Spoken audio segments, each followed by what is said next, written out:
Belfast, Saturday night, brilliant atmosphere. You've been there, you know the Belfast crowd. You're going to like this, Anthony, this night. So Michael Conlan against Jordan Gill, really intriguing one for the reasons that we know, both off the back of very crushing defeats. Yeah. Home crowd for Conlan, a lot of pressure. Gill probably will be limited where he goes if he loses. For Conlan, surely, absolutely.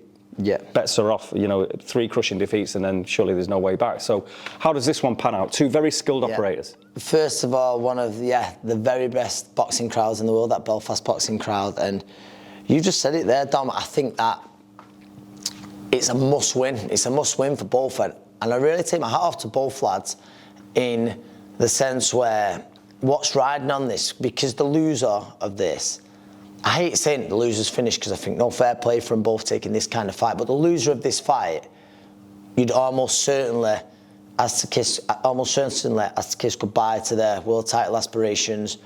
But like you just said, there's probably more pressure on Mick, because if Jordan loses, you think, oh, he can come back down to the domestic class. Mick would never want to do that, so he has to win on Saturday. I think he has to win well. I think it's a fascinating bout for so many reasons. I think you look at Jordan Gill, he's moved over to the Ben Davison camp, a camp that's absolutely flying. And with Mick, he's moved over to a coach who has now, as a coach myself, I admire greatly, in Pedro Diaz. You know, that Cuban style of boxing. I remember being lucky enough to be ringside when Miguel Cotto beat Antonio Margarito second time, and I think that's one of the very best Miguel Cottos we've seen. You've seen him give Mayweather one of his toughest fights. So I'm not saying Conlan is Miguel Cotto, but he normally does a very, very good job with the fighters who he works with. I believe what the big thing in this will be, and I think early on both fighters are going to be very cagey and maybe a little bit gun shy in the sense where it was a crushing defeat for me last time out against Lopez. Very, very good fighter, and also with Jordan Gill, who was knocked out badly against Kiko.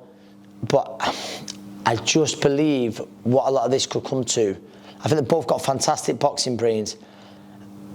Both fantastic boxing brains. They'll both be looking sort of early on. There'll be a little bit of feeling out.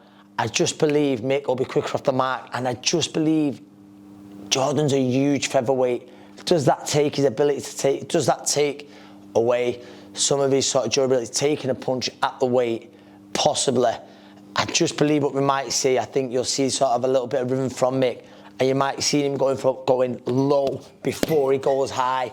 And I think at some point he probably will catch Jordan over the top. I think it'll be very nip and tuck. 2 very good boxing IQs there, but I think it might come where it's either low then high or low then high with Mick landing, and I don't see it going the distance. And I think Jordan will have his moments, especially on he'll start sharp. I just believe it could be over by 6, but it's a fascinating fight between 2 very good lads with great boxing brains. So you won't be surprised with any outcome, but it's going early, and you think then you're going to go with Conlan inside the distance? I give Jordan a real chance, I do, but I'm going to go Mick Conlan inside 6.